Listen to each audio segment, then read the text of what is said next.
maire ka danga fɔlɔ de ye nin papier bɔ mauvais gouvernance fɛn fɛn bɛ mairie kɔnɔ maire ka danga fɔlɔ de ye nin papier bɔ k'a yira Katigaw la ko il est temps que Katigaw ka bɔ mairie ka kojugu kɛlenw kalama ka maire n'a ka dangan saba anu ka baarakɛla fila k'o da u kan ka t'u bila kaso bonba la Bamako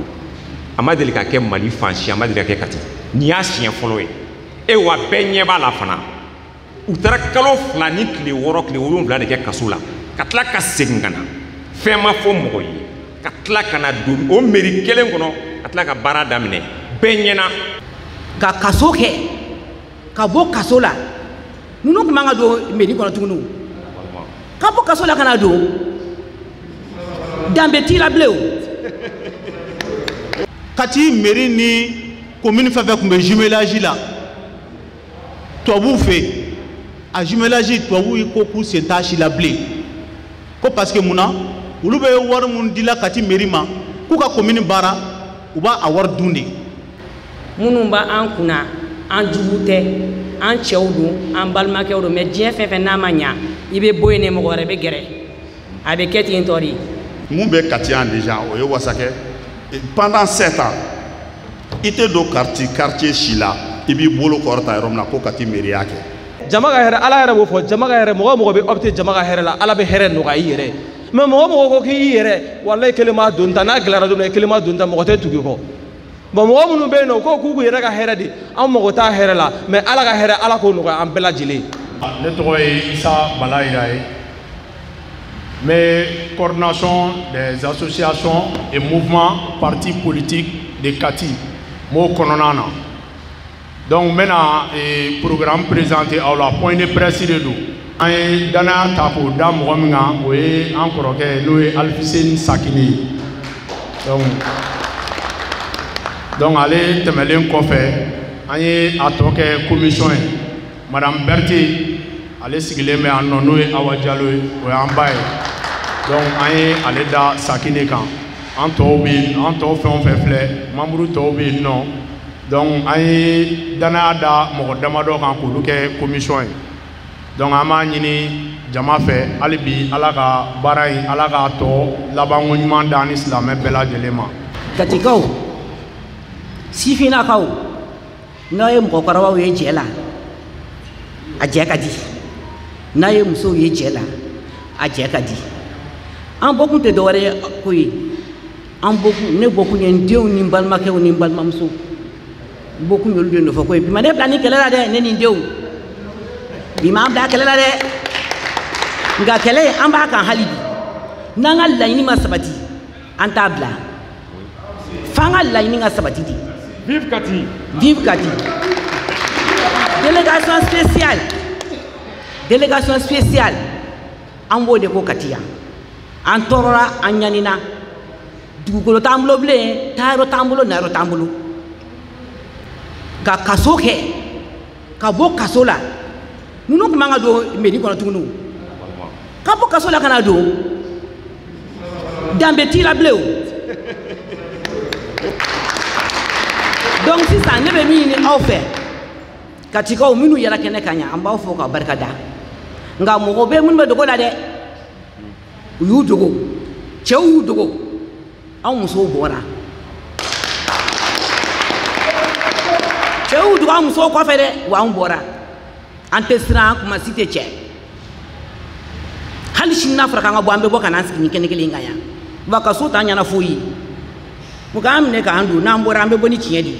an bɛ bɔ ni kunnawolo de ye o kuma minisiri i tulo b'an ka kuma la e de ye appel lancé an fana ja gɛlɛyara an bɔra kura ye tuguni an b'a ɲini fɛ i kana Kati sigi a nɔkɔrɔ la n'o tɛ danbe tɛ Kati bilen danbe tɛ Kati bilen n'an bɔra ko Katikaw wuli ka kɛlɛ la an b'an jɔ kɛlɛ de kɔ an ye kɛlɛ fɛ kɛ jo dira an ma an ni mɔgɔ ta ma kɛ jo ye mɔgɔ b'an na dege de an tɛ mɔgɔ ladege wa hali sini an bolo filɛ an ka délégation spéciale ko la dɔw bɛ bɔ a ta la o tuma an bɛɛ ka jɛ k'an bolo fara ɲɔgɔn kan ka dugawu kɛ ɲɔgɔn ye nin jɛ in ala k'a sinsin laɲini min n'an b'a a nɔfɛ ala k'a sabati a kɔnɔ ala ka zonw bɔ an kunna wa ni min fana nana n'i ye zone na dege an b'i bɛlɛnbɛlɛnna de koyi n'i nana i tɛ to yen dɛ awɔ i fana bɛ sama ka bɔ yen jamana ko de don mɔgɔ si fa tiɲɛ tɛ i nana de k'i ka dugu de dilan n'i ye dugu dilan minnu ye dugu dilan olu sara o caman sara maire caman tɛmɛna yan a t'a kala kama sa k'an ka jamana suma ka d'an ma a ka mobiliba san ni fɛn sanbaw to yen nɔ an ka kati yɛrɛwolodenw ta denmisɛnninw ka sigi an kunna an mago tɛ cɛkɔrɔba la bilen dɛ denmisɛnninw les jeunes. ne tɔgɔ ko Zumana Jabate n sigiyɔrɔ bɛ nin bɛ Kati Malibugu ma an bɛ bɛɛ lajɛlen fo bon ne bolo nin ko in a bɛ niveau min na i ko bi bɛɛ lajɛlen kan ka bɔ a kalama fɛn mun bɛ Kati kɔnɔ kɛlɛ in an y'a fɔ n ko nin ye kɛlɛ in tako sabanan de ye kɛlɛ in tako sabanan de ye nin ye k'a daminɛ Sezi Kase ka bɔ Sezi Kase la ka na Aso la ka bɔ Aso la ka na Kan na donc on est à la 3e étape de cette lutte là dɔw kun bɛ yen kunu olu tɛ yen bi dɔw kun tɛ yen kunu olu bɛ yen bi donc kɛlɛ ye o de ye mais an bɛ fɛ dɔrɔn mɔgɔw ka mun dɔn dɔrɔn hakili la Umu y'a fɔ a ka kuma la mɔgɔ minnu bɛ mairie la an juguw tɛ on n'est pas contre eux k'a fɔ k'u kunkolo man da an ye an bɛ fɛ u ka bɔ yen o tɛ katikaw de voter'u ye k'u bila yen mais Mali élection fana bɛ kɛ cogo min na bɛɛ b'a kalama élection mana se u bɛ taa ka taa 200 di mɔgɔw ma u bɛ t'u jɔ école daw la ka 200 400 di mɔgɔw ma o 200 n'o 400 a bɛ bɔ min u bɛ dugukolo kelen minnu feere u bɛ mɔgɔw ka foro minnu feere u bɛ mɔgɔw ka ballontan terrain minnu feere u bɛ espace public minnu feere o wariw de bɛ fara ɲɔgɔn kan élection mana se ka tila ka t'o wari ka dɔɔnin b'o la k'o tila mɔgɔw cɛ mɔgɔw ka vote ye voilà le système c'est pourquoi dɔwɛrɛ tɛ délégation spéciale ko o kuma de bɛ sen na ça fait un moment ka kɛɲɛ ni ministre de l'administration territoriale ka décret ka yira k'a fɔ commune o commune bɛ Mali kɔnɔ ni u ye yuruguyurugu kɛ ni u ka commune gestion baara a tɛ ka kɛ sariya kɔnɔ a bɛ ka kɛ namara kɔnɔ a bɛ ka kɛ suyɛli kɔnɔ ko o commune ko k'olu maires k'o maires bolo bɔ baara la k'o conseil communal bolo bɔ baara la ka na ni délégation spéciale ye pour que o commune ninnu bɛ se ka baara an ko n ko payi n ko an ko mɔgɔ bɛ nin de la parce que an ko ninnu ma ko ninnu ka taa n'a ye sariya ka bolo kan ka plainte kɛ mairie contre la Sezi Kase de plainte kɛ ninnu contre la k'u ye wari ŋanamu u ye malversation kɛ u ye dugukolow feere u ye jeunes ka espace public u y'olu feere k'a kɛ document ye k'a kɛ plainte ye k'a ladon dossier taara fɔ pôle économique la mais après an nana mun ye jaabi ma bɔ a la mais après ça maire ni a ka danganw u minɛna k'u don kaso la u ma dogo mɔgɔ la Katiw bɛɛ bɔra o kalama hali sisan u bɛ liberté provisoire de la u ma ɲɛfɔli kɛ mɔgɔ si ye a so waati a fɔr'u ɲɛna ko u ka bɔ u ka ɲɛfɔli kɛ Katikaw ye aw bɛ commune de kunna aw minɛna k'aw don kaso la ka taa kalo caman kɛ yen aw bɔra tuguni ka na baara daminɛ an ma fɛn fɔ mɔgɔ ye donc an ko o kɛwale ninnu an tɛ se ka continuer o kɔnɔ Kati yan donc ka kɛɲɛ ni ministre ka décret ye an ko maintenant il est temps ninnu ka bɔ yen délégation spéciale ka na Katikaw ka hɛrɛ sɔrɔ ten quoi parce que Katikaw sɛgɛnna Kati commune bɛ wari min ladon a ka bon hakili ma c'est pourquoi nin kɛlɛ in a tɛ dabila dɛ an bɛ continuer ni conférence de presse kɔfɛ an bɛna baara wɛrɛw boloda mɔgɔ o mɔgɔ bɛ yen Kati kɔnɔna na n'o bɛ dɔrɔmɛ 1 de sara Kati mairie ye a kɛra sugu kɔnɔna ye o a kɛra station ye o an bɛ wuli ka s'a bɛɛ ma u kana dɔrɔmɛ 1 sara bilen u kana dɔrɔmɛ 1 sara an b'a fɔ bɛɛ lajɛlen an bɛ wuli an bɛ se yɔrɔ bɛɛ an b'a fɔ u kana dɔrɔmɛ kelen sara parce que wari minnu bɛ sara la nafa t'a la a wari bɛ sara de ka commune la baara commune tɛ ka baara i tɛ se k'i tigɛ ɲɛsin foyi ma Kati k'a fɔ ko maire filɛ nin ye ka nin baara in kɛ ko baara ɲuman don ko Katikaw bɔra nin ma a tɛ yen n'i ye gendarme couché dalen o ye préfecture ka baara ye n'i ye lampadaire mɛnɛnen o ye préfecture ka baara ye mais mairie hali ni 20,000 ko problème posera u b'a ko wari tɛ yen alors que u bɛ ka taa mobile san $30,000 u bɛ ka taa étage jɔ $100,000 mais an tɛ se k'an sigi k'o lajɛ o on va jamais accepter de s'asseoir on va jamais accepter de s'asseoir et croiser les bras en tout cas on a dit ça devant tout le monde mais on t'a sigi k'an bolo fila croiser k'an tɛgɛ fila da an sen kan en tout cas parce que u tɛ baara in u bɛ mairie la baara min na a baara in a kɛbaa ɲuman bɛ anw yɛrɛ la yan a kɛbaa ɲumanw bɛ yan mɔgɔ b'anw na n'i y'u bila mairie la k'u kɛ Kati maire ye u bɛ Kati kɛ petit Paris ye u bɛ Kati kɛ petit Paris ye dɔwɛrɛ tɛ o ressources minnu bɛ yen Kati bɛ ressources minnu sɔrɔ imaginez-vous Kati mairie ni commune fɛn fɛn tun bɛ jumelage la tubabuw fɛ a jumelage tubabuw yi ko k'u sen t'a si la bilen ko parce que mun na olu bɛ wari minnu dila Kati mairie ma k'u ka commune baara u b'a a wari dun de hakili la hali o don a fɔra commune dɔ ye panneau solaire ni fɛnw caman bila ka na di Kati mairie ma k'u yɛrɛ ye panneau in ta ka taa a bila u ka so au lieu que Kati population ka bɔ o nu ma u taara a bila u yɛrɛ ka so mais finalement soyons sérieux n ye fɛn dɔ fana ye a ye n dabali ban maire caman tɛmɛna Kati dɛ Sambala Jalo tɛmɛna Sidi Mathieu n'est-ce pas olu tɛmɛna Kati yiriw tun ye 30 mètres de 30 mètres an ka terrain tun ye 30 sur 30 25 sur 30 maintenant ça a taali 15 sur 20 bɔ o ka bɔ yen o 30 sur 30 minnu bɛ yen n'o ye an ka carré kɔnɔnaw ye ninnu ko ko o yɛrɛ ka ca k'o ye perte ye u b'o o 30 mètres k'o tila fila ye ko 30 mètres ka bon yiri ma donc u bɛ yiri kɛ 15 mètres ye donc 15 mètres dɔ u b'o morceler ka permis bɔ la k'o feere donc ko finalement a b'an ni de nɔfɛ sa wa a b'an ni de nɔfɛ sa wa mais vous voulez pas k'an ka balo wa adamaden an bɛɛ dayɔrɔ laban ye kaburu ye an bɛɛ dayɔrɔ laban ye kaburu ye a fɔr'u ɲɛna a b'a ka nin morcellement ba in na a ye place dɔ fana labɛn a ka kɛ kaburu dɔ ye sa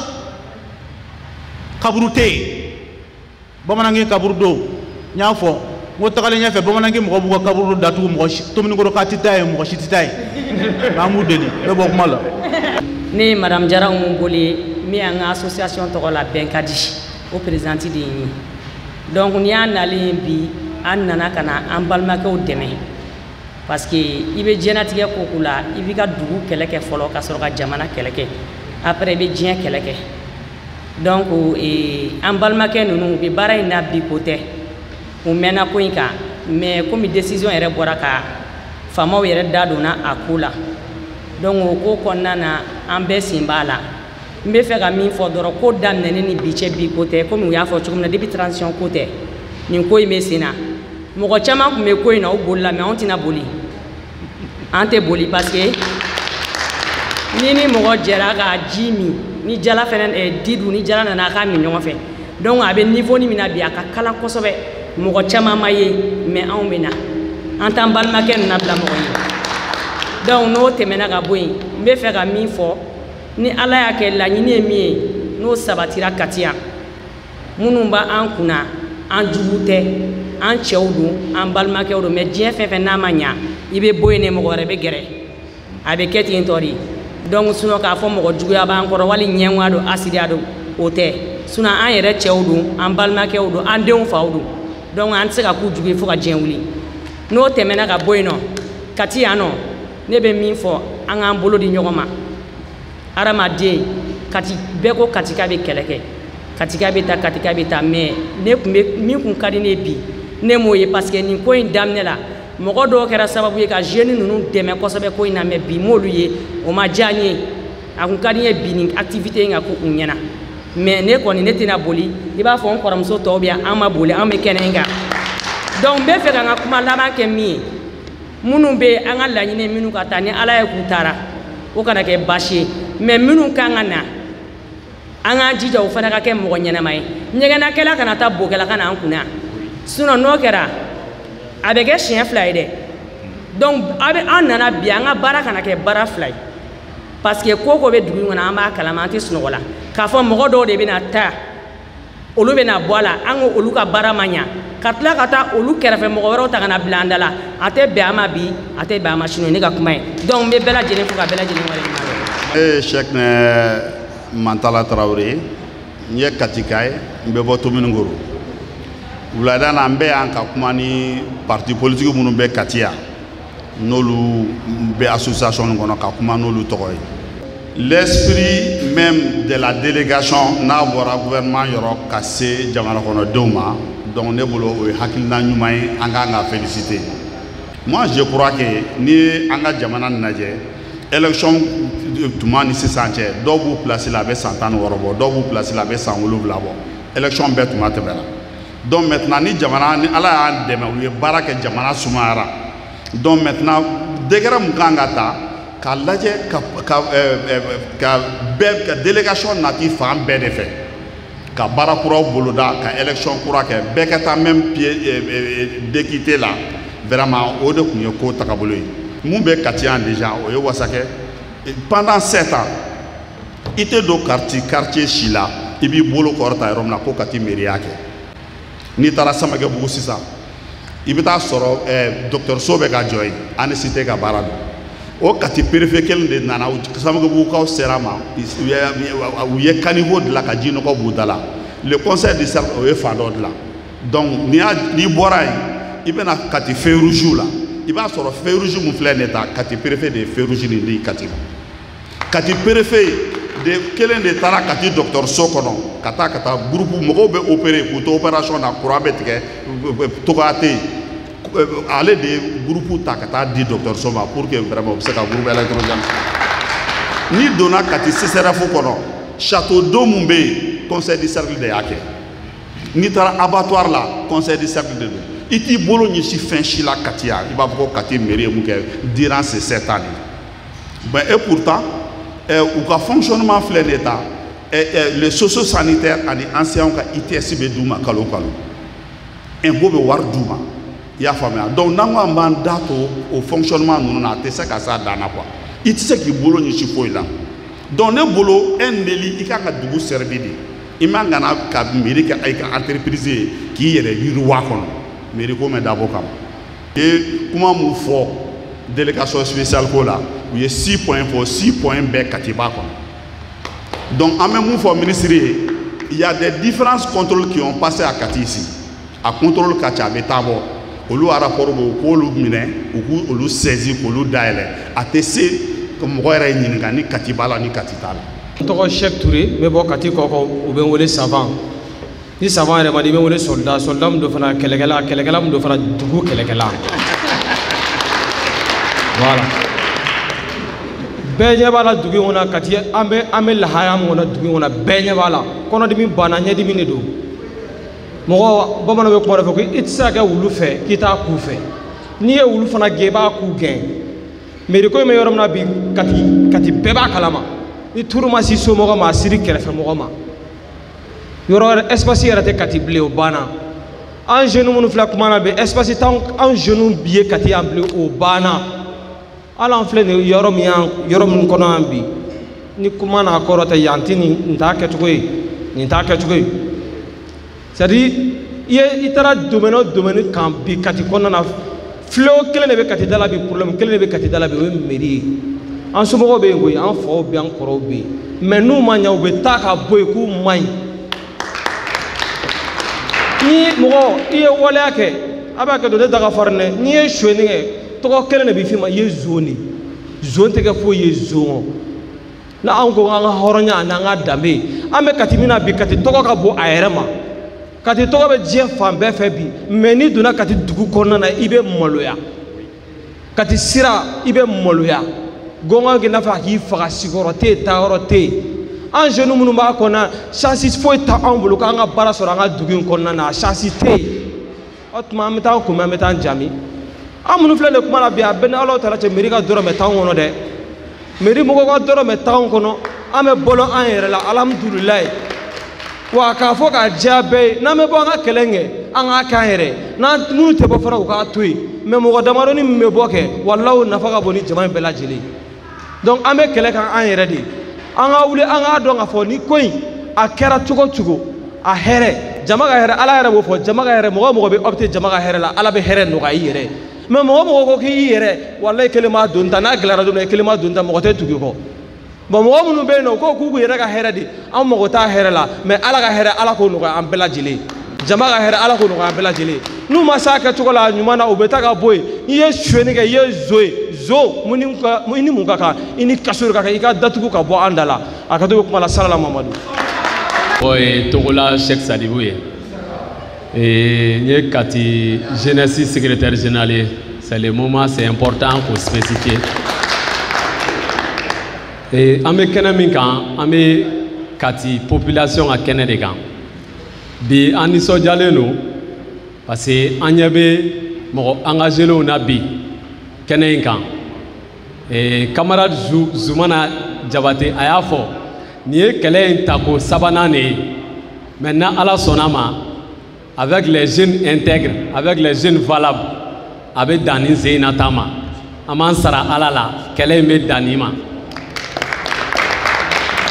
an ɲɛ bɛ mɔgɔ caman na bi minnu yelen bɛ an nisɔndiya kosɛbɛ kɛlɛ in kɔnɔna la parce que de un o b'a yira k'a fɔ minnu mugu a kɛ i b'a fɔ komi kati sifinnakaw n'olu t'a la a tɛ kɛ vraiment a b'aw yɛrɛ fo aw ka déplacement na a y'a yira k'a fɔ jeunes wɛrɛw bɛ dugu la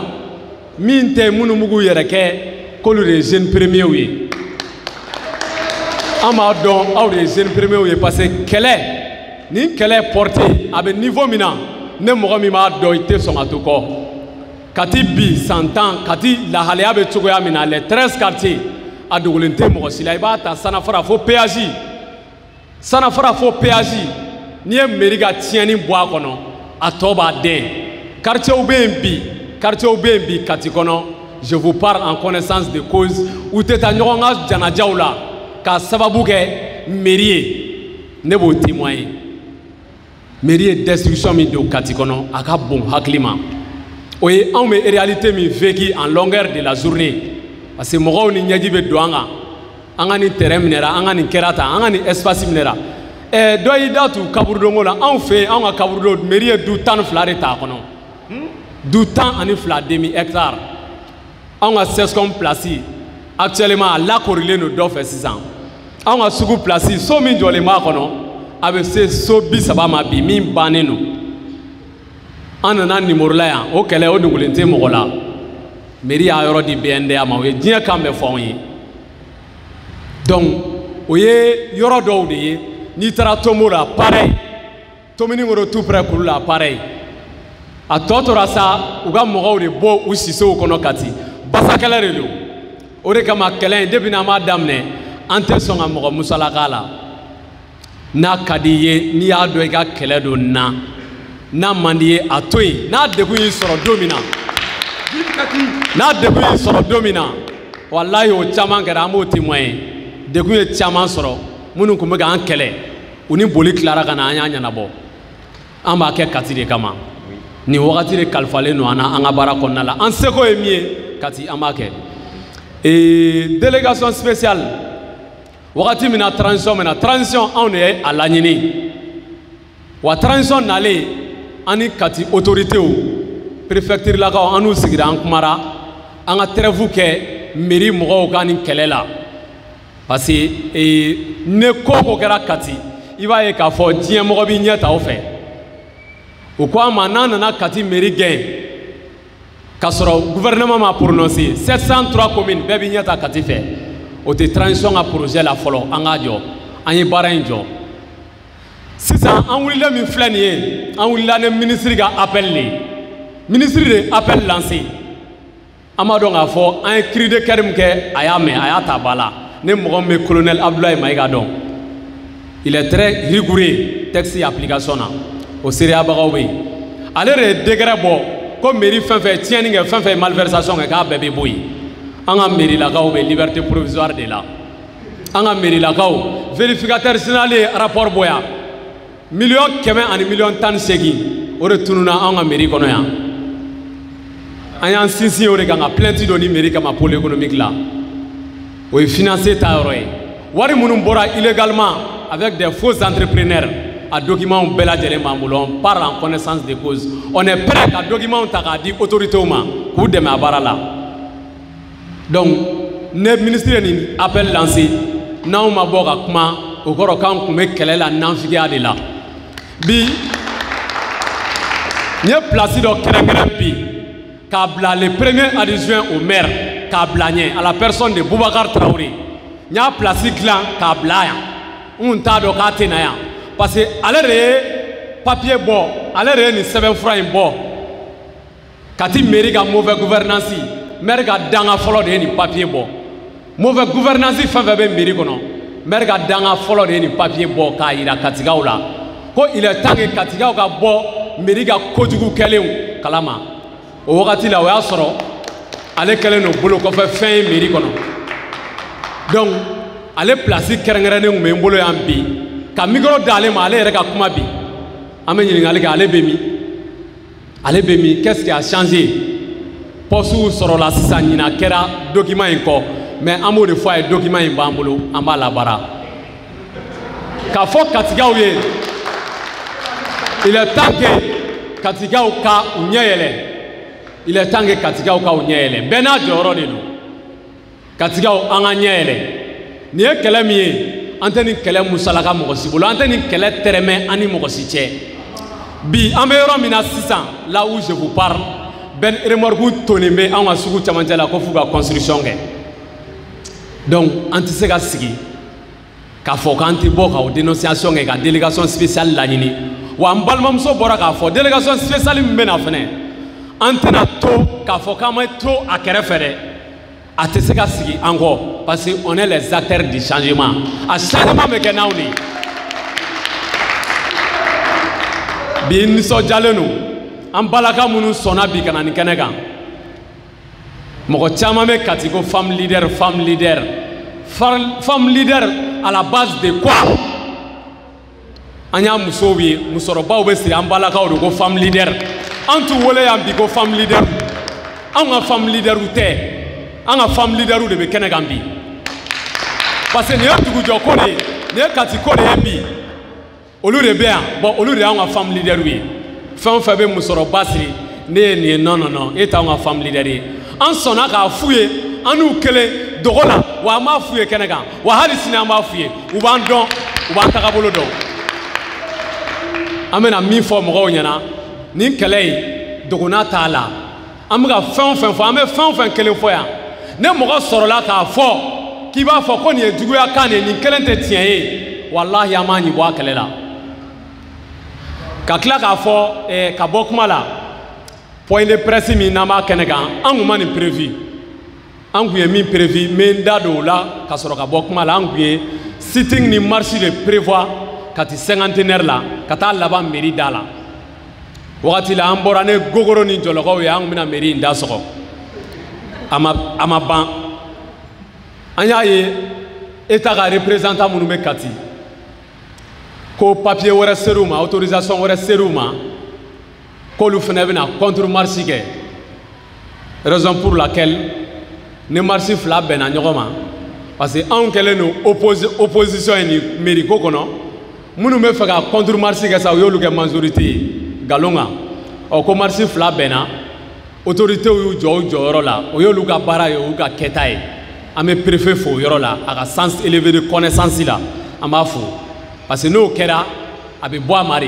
tout récemment an y'a k'a ye boulevard sanfɛ an y'a k'aw ye Kati kɔnɔ yan ka tɛmɛ a ma fɔlɔ anw na a tɛna laban anw na donc an bɛ u fo o baara in na k'a yira mɔgɔw la k'a fɔ an tɛ sɛgɛn an tɛ ɲinɛ n'an bɔra nin na série d'activité minnu b'an bolo an b'o ta an bɛ diɲɛ minɛ n'a ye ka tasibila kɛ an camarade fila bɛ yen olu bɛ kaso la bi ka sababu kɛ mairie dɔw ka mauvais gouvernance ye n'o ye Sebeni Kati Sebenikɔrɔ a jeunesse président a n'a ka adhésion o bɛ kaso la nin y'a 2 mois ye an bɛ ci bila autorités ma fɛn min b'a kɔrɔ politique kɛlɛ don wa an pɛrɛnnen bɛ nin kaso ninnu ye an hakili la minɛn don n'i ma se k'an hakili don kaso la an farisogo to yen an farisogo foyi an pɛrɛnnen don n'a ye wa an b'a dɔn politiquement aw kelen kelen fɛn fɛn kunkolo bɛ ye u b'aw miiri k'aw kɛ diɲɛ mɔgɔ fɛn bɛɛ ye parce que anw kɛra fɛn bɛɛ ye Kati yan an bɛ sa o fɛn in de kan n'an bɛ sa aw dénoncer la nkalon kan an bɛ sa o de kan an t'an sigi fiyewu Kati ka tiɲɛ aw ɲɛna mɔgɔ minnu bɛ ka Kati tulu bɔ walahi ne y'u ye bi a bɛ Kati sigi a b'a nege bɔ i la des individus venus de nulle part n bɛ bɔ kuma la merci. Ne ye Aluseni Sakine mɔgɔw bɛ n wele ko Sakis. Je suis le président de la coordination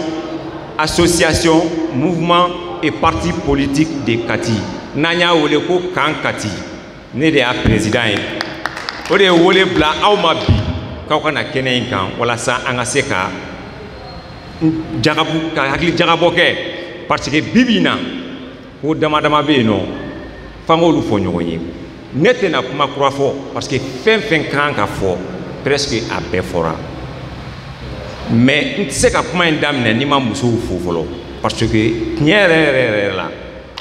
an balakaw aw ni ce aw ni baraji ko ka aw fo parce que an y'a dɔn k'a fɔ ko tiɲɛ yɛrɛ la ko courant tigɛra o fana ye laada ye Mali la yan sisan ko groupe bɛ nalen an bɛ continuer en réalité ni muso tɛ ko o ko la a tɛ ɲɛ sɔrɔ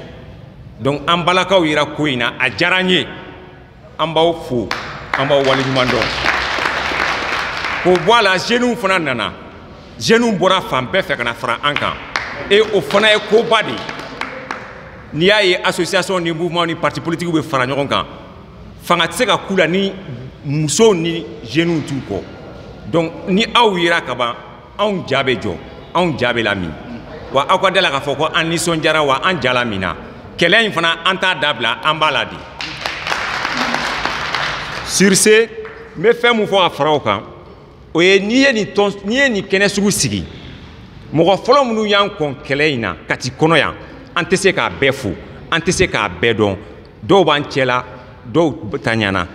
nka minnu b'an cɛla yan nɔ n'an n'u bɛ kɛlɛ la halisa a dɔw bɛ san 70 ni kɔ la fo ka foli lase u ma u tɛ kɛnɛ in kan nka u hakilina bɛ kɛnɛ in kan an bɛ Mokutari Hayidara Tominikɔrɔ an b'a fo ni aso Kati ko vice président don an b'a fo an bɛ Yɔrɔ Jalo professeur Yɔrɔ Jalo bibi in na a bɛ Chine an b'a fo kɛnɛ in kan yan cɛkɔrɔba wɛrɛw bɛ yen minnu bɛ kɛlɛ in kɔnɔ hakili tɛ minnu na ou bien hakili ma minnu ye an b'u bɛɛ de fo musokɔrɔbaw b'o la cɛkɔrɔbaw b'o la minnu y'a mɛn minnu m'a mɛn minnu tun tɛ se ka kɛnɛ in sɔrɔ donc sur ce n bɛ continuer o présentation kɔfɛ n bɛ an yɛrɛ fo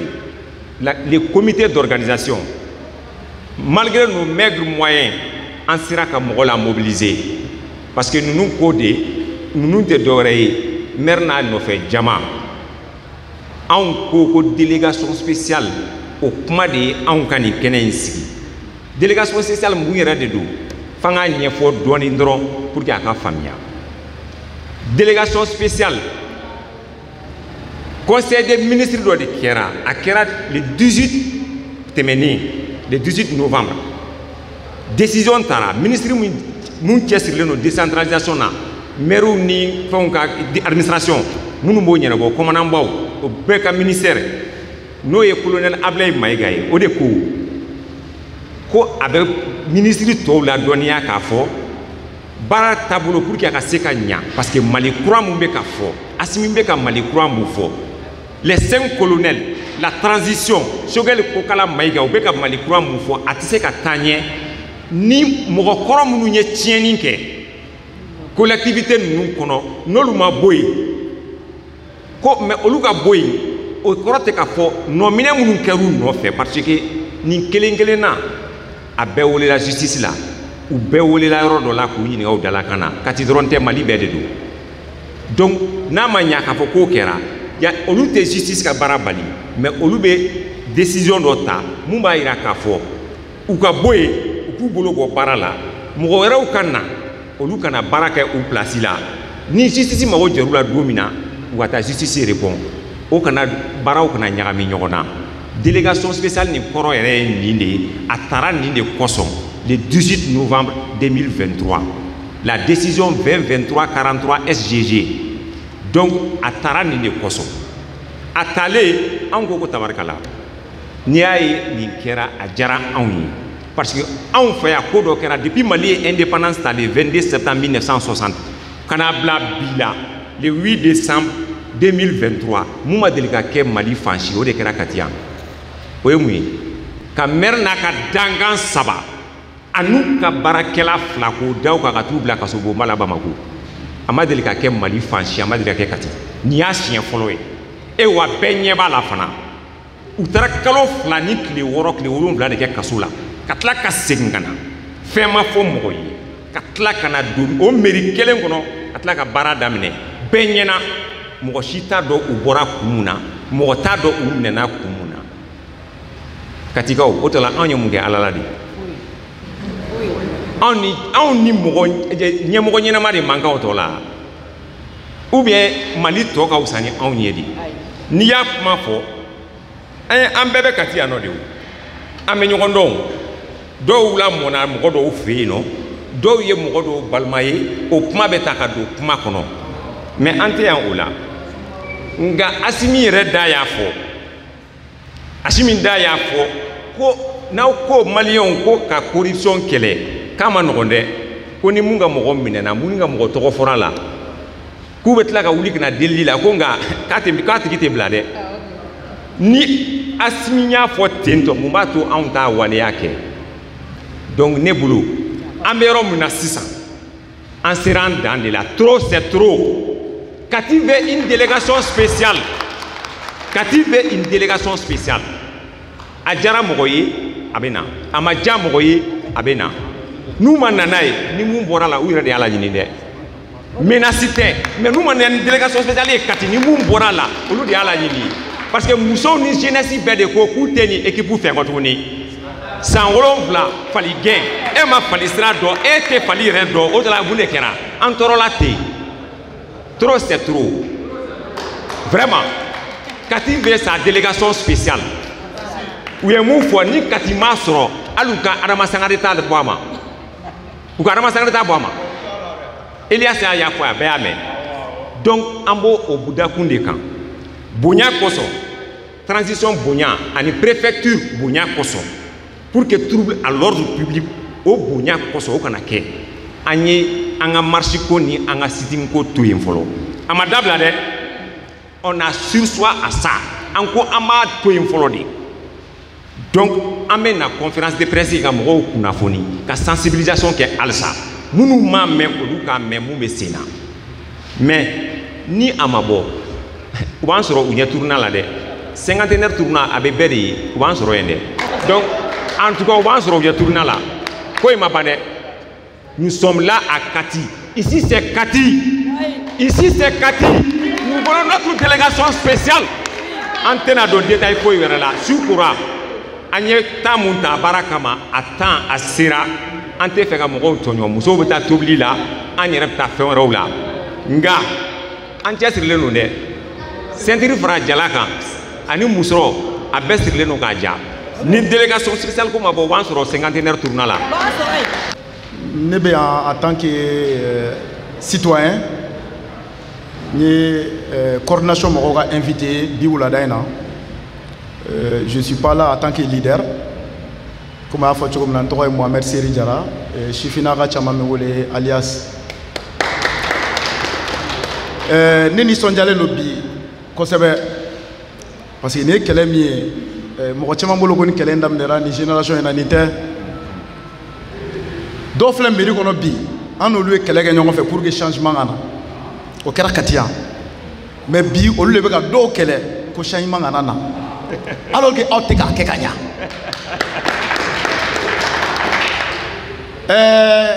ka kɔni équipe ɲɛ an ye action caman posé yan veille citoyen na Kati yan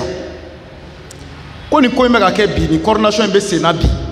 ko ni Mohamed Seri Jara t'a la n'i ye dɔw ɲininka a b'a fɔ ko tiɲɛ tɛ ko c'est faux ko i b'a sɔrɔ k'a b'a kɔfɛ a bɛ k'a manipuler mais n b'a fɔ olu ye k'a fɔ ne t'a kɔfɛ n t'a ɲɛfɛ citoyen kura minnu bɛ yen bi ni leader minnu bɛ yen bi c'est des leaders avérés ninnu tɛ manipuler ninnu ye leader minnu ye a cɛ n'a muso ninnu tɛ manipuler mɔgɔ caman bɛ nin mouvement in kɔnɔ bi ne n'u ye kɛlɛ caman kɛ ɲɔgɔn fɛ i bɛ se ka mɔgɔ minnu manipuler olu mɔgɔw bɛ yen olu ma se kɛnɛ in kan bi donc ninnu minnu filɛ nin ye u bɛ kɛlɛ min na u yɛrɛ ka kɛlɛ tɛ dugu ka kɛlɛ de don dugu kɛlɛ la bɛɛ tɛ bɔ ko kɛlɛ cɛfarin ma yɛrɛ ma gan kɛlɛ tɔgɔtigi ye ninnu ye kɛlɛ cɛfarinw de ye yan n'a ɲana bi Katiga bɛɛ lajɛlen de b'a tɔnɔ sɔrɔ nin délégation spéciale ko in Katigaw y'a laɲini a mɛnna historique caman fɔra Zu a da don CJKC ko la ka bɔ CJKC la Aso Katiko nana ko kun jumɛn na ko ninnu bɛna segin tuguni ka na don an ka mairie kɔnɔ ka sɔrɔ m'u yɛrɛ ɲɛfɔ o ye tiɲɛ de ye o e tɛ se ka na minɛ dugu ka wari dunni na ka dugu ka nafolo ŋanamu ka taa kaso kɛ ka bɔ liberté provisoire la ko dugu kelen bɛ tuguni k'e bɛ kini i bolo don dugu kelen baara la ka sɔrɔ e m'i yɛrɛ ɲɛfɔ dugudenw ye non c'est très grave c'est très grave depuis yen Katikaw kun man ka sɔn diɲɛ kɔnɔ k'a fɔ ni équipe kelen ka na baara daminɛ ka sɔrɔ m'u yɛrɛ ɲɛfɔ aw taara kaso la kun jumɛn na parce que aw m'aw bila ka taa o sɛgɛsɛgɛli dɔw de kɛra olu y'a yira k'a fɔ ŋanamu dɔw kɛra olu de y'a ta kaso la donc a bɔra a ye mun de ŋanamu an bɛ fɛ k'a dɔn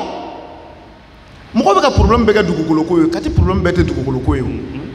non Kati problème dɔrɔn tɛ dugukolo ko ye Kati problème c'est trop profond mais ni équipe nalen de a ko caman dara kɛnɛ kan donc ne mɔgɔ dɔw sɔrɔla mɔgɔ minnu b'o o dénoncer et que état fɛnɛ ka a fɔ ko a décision bɔ k'a fɔ ko autorité la ko je ne sais pas délégation spéciale bɛna o dugu kɔnɔna na o dugu jamana kɔnɔna na moi je pense que n'a kun kan ka daminɛ yɔrɔ fɔlɔ la walayi a kun kan ka daminɛ Kati yan de bon ne bɛ min fɔ a ye ni Kati délégation spéciale ma se ka sigi Kati yan u ye Adama Sangare ninnu ni commune 4 ni commune 2 maires la olu k'u lasegin u nɔ la u k'u lasegin u nɔ la parce que ninnu ye tiɲɛli minnu kɛ Kati yan ne bɛ se k'a fɔ ninnu ka tiɲɛli ka bon ni mɔgɔ minnu na Adama Sangarew ta ye parce que Kati mairie sigilen don min dɔrɔn kan dɔrɔn mairie yɛrɛ baarakɛlaw agent minnu bɛ mairie kɔnɔ olu ka fonctionnement ani u yɛrɛbakun depuis Kati mairie sigira Mantala a essayé ka bilan kɛ walayi ne tɛ fɛn kelen dɔn dugu in kɔnɔ k'i bɛ se k'i bolo ɲɛsin a la ko avec nos ressources nos recettes ko ni Kati ɲɛmɔgɔw ye o baara kɛ n'o ye Kati yan a tɛ est-ce que an kan k'an sigi o ko kunna ne tɔgɔ ye Jibril Kone ne bɛ Sebeninkɔrɔ n ye Sebeninkɔrɔ jeunesse secrétaire général ye kuma caman fɔra Kati mairie kan donc ne da tɛna don o bɛɛ la bilen témoignage sira kan ne bɛ mun fɔ dɔrɔn o ye n'i ye jateminɛ kɛ monsieur Jara bɔra ka fɔ sisan donc mairie secondaire dɔ sigira Sebeninkɔrɔ mairie in kɛra problème ba yɛrɛ de ye Sebeninkɔrɔ parce que n'i y'a jateminɛ fɔlɔ mairie in n'i y'a lajɛ mairie centrale b'a waso ni mairie ɲɛ k'ale y'a jɔ ou bien a y'a sigi Sebeninkɔrɔ mais mairie secondaire in a tun bɛ location de la et puis a tun bɛ ne kɔrɔkɛ de ka so la ne kɔrɔkɛ ka so n'i y'a jateminɛ mairie in kalo 2 dɔrɔn de wari sarala la mais u ye san 2 ani dɔɔni de kɛ mairie in na kalo 2 de sarala la wari tɔ ma sara donc n'i ye jateminɛ kɛ i b'a ye k'a fɔ Kati mairie mɔgɔw ka dunko juguya n'u ka sonyɛniw kɔfɛ i b'a ye k'a fɔ u t'a dɔn u sigikun ye mun ye fɔlɔ peut-être a bɛ se ka kɛ fɔlɔ u t'a dɔn k'a fɔ u sigilen don dugudenw kama i n'a fɔ a fɔra cogo min na kuma kɔnɔna na ko u sigilen don dɔrɔn u ka fonctionnement ani u ka dumuni kɛcogo kama donc o dɔrɔn kama ne bɛ a ye k'a fɔ ko mairie mɔgɔw kan ka taa ka bɔ mairie in na mɔgɔ wɛrɛw ka sigi minnu bɛ se ka baara kɛ i n'a fɔ a kan ka kɛ cogo min na sani ka don kuma kɔnɔ n b'a fɔ auzubilayi mina shaitan razim alhamdulilayi rabbil alamin ka sitanɛ gɛn fɔlɔ ka bɔ nin kɛnɛ sanumaba in kɔnɔ ne bɛ se ka kuma ko min yɛrɛ kan kosɛbɛ kosɛbɛ bɛɛ bɔra kɔsa in na depo kow kalama papier ko la a mairie mɔgɔw sɛgɛn ɲinan dɛ mairie ye mɔgɔw sɛgɛn fo ka f'u ye mɔgɔw sɛgɛn moi personnellement u ma fɛngɛ ne ye wari la mais fɛn damadamanin kɛra ne ɲɛna mairie kɔnɔ nin papier ko ninnu na ne ko vraiment ni délégation spéciale ko in a kun kan ka daminɛ Kati de la parce que pour moi ne tɛ se k'a dɔn aw bɛ mairie kɔnɔ baara la aw tɛ stagiaire ta n'a y'i ja mairie kalan doctorat sɔrɔ a la i tɛ don an ka Kati mairie kɔnɔ n'u dɔnbaga t'i ye i tɛ don ça c'est de un mais n'a fɔra anw minnu bɛ baara ɲini na an bɛ taa papier dilan na ne ye histoire ni dɔ ye Kati mairie kɔnɔ entre parenthèses bɛɛ b'a dɔn ko diplôme i ka diplôme principal a bɛ légalisé avec 2 cachets mais cette année moi j'ai vu que mairie kun bɛ ka cachet kelen de k'a la comme ça i bɛ taa i bɛ segin ka na i bɛ wari wɛrɛ sara cachet filanan na tuguni chose qui n'est pas du tout normale.